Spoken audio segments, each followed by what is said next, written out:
Hey guys, welcome back to the Rebel Chums channel. Yes, I'm still wearing this beautiful red shirt in all my videos, and there's a good reason for that, but hey, whatever.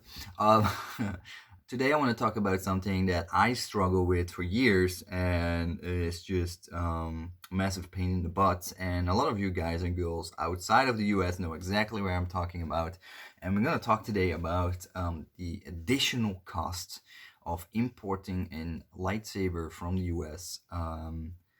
It's a massive burden on the collectors out of Europe, out of Asia, to collect American-made lightsabers because uh, in my case, I live in Holland, or I used to live in Hong Kong, and importing a lightsaber from the US could be at times extremely expensive. Especially now I'm living in Holland, there's import fees of 200, 300 US dollar on a 500 US dollar lightsaber, for example. Extremely expensive import fees, and it's unfortunately not the only cost that we make. We also make shipping costs, which a lot of American companies, they're very with the calculations of how much shipping cost actually is. They are adding in certain cases 20, 30 US dollar at least to shipping costs just for profits. It's disgusting, and it's a lot of money. um, for example, with a saber, one saber is like 45 to 60 US dollar. Two lightsabers already go up to the 80 US dollar just for shipping cost alone, which of course is absolute bullshit, because shipping from the US isn't that extremely expensive. But they use these calculators, and then they just blame the software. Oh yeah, sorry, this is the software that calculates it for us, blah blah blah blah. So you end up with a 60 to $80 US dollar shipping cost fee. Then we have, of course, another 200, 300 US dollar import fee, depending if you live somewhere in Europe or somewhere else. It makes the lightsabers extremely expensive to justify to be purchased from the US. So that is not good for the US either, of course, because those companies would love to have more overseas customers. But because due to the extreme costs that are basically not by fault of the US, don't get me wrong, it's not by fault of the US, it's given to like Europeans, etc. Makes it really hard to get really a big collection of custom lightsabers basically built up, because one lightsaber for a European costs like double, almost double the price for a lightsaber for American. And unfortunately, if we try to make it cheaper for ourselves by buying secondhand or anything else, um, it's still not really that cheap. Now, there's a few ways around it. Ask the person that's going to send it to you, that can be a saber company, that can be an individual, to declare it lower. So the tax will be lower as well when the package is received at the border of your own country, and they will see, oh, the value is $100, then we only give you a $30 or $40 tax slab.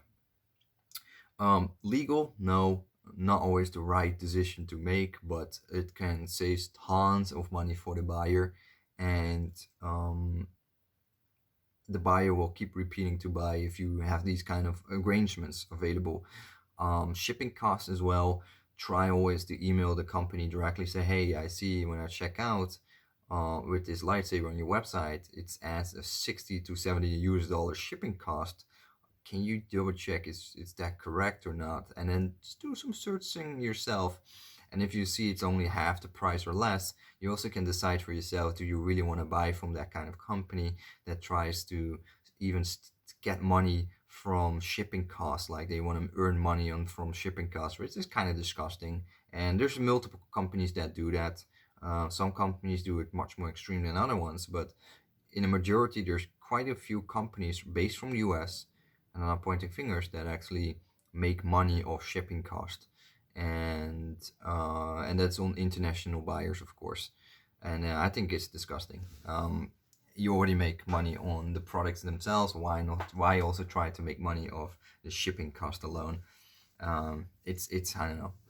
Um, I know it's gross to me, but anyway, that is what we have to live with. So um, I only can encourage more European and Asian companies to come up with their own lightsaber products, because for my example, but for example, KR Saber, Sabermoth, Saber Trio, based out of Asia, and the Pastor Wonderforce, they have much stronger prices and much lower costing shipping costs, like $20 shipping cost or $30 shipping cost from Asia to Europe, etc., etc. It's way lower. It's extremely low, and it's the same companies they use. They use the DHL, they use the SF Express, they use the all the stuff we use too. It's not like they use some really fancy exclusive shipping company or something, or a really cheap one.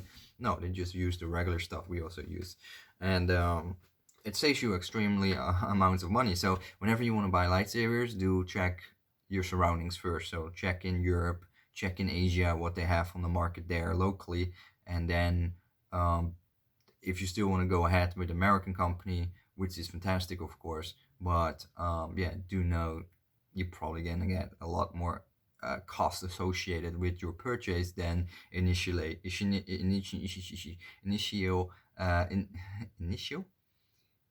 initial. God damn it, frick it. That you thought first that you will pay for the lightsaber. So you pay $500 for the lightsaber. You think, okay, that's it, done. 500. Rip out of my life. It's expensive, but I'm super happy. And then like, oh, tax slap, 200, 300 US dollar. Rough, rough. And a lot of Europeans and people in Asia have experienced this. And yeah, that's really unfortunate. But it's a really big thing for people that are watching this. Well, because most of you guys are watching from the US, so you're like, what, why are your governments doing that? Blah blah blah. It just sucks, guys. It really sucks. So whenever you have an overseas buyer, they might ask you, hey, can you declare it at $50, $100? Can you can declare it as a gift, or can you do this or that? Because the costs are just insanely high if they get taxed. It's really high. So that's why you can get those kind of questions, and not per se people want to try to scam you or anything. They just try to scam their own governments and not having to pay so much tax, because the governments are scamming us basically. So yeah, there you go. Let me know in the comments if you experienced yourself. What is the highest amount that you had to pay to your local tax agreement in your own country? Probably some, mostly Europeans will comment with numbers that will be mind-boggling. Or maybe some people from the US have the same experience where they bought something overseas themselves and they got tax slapped as well, which I don't think ever happens, but it can be. I don't know. Let me know in the comments. I would be really interested to know. And if you guys have any tips or ideas how you can actually save cost further, what kind of things you would do to do that, because I'm really interested and keen to know more about how can we avoid all the additional costs after a lightsaber purchase. So thanks for watching, and hopefully I see you in the next video. Take care. Bye bye.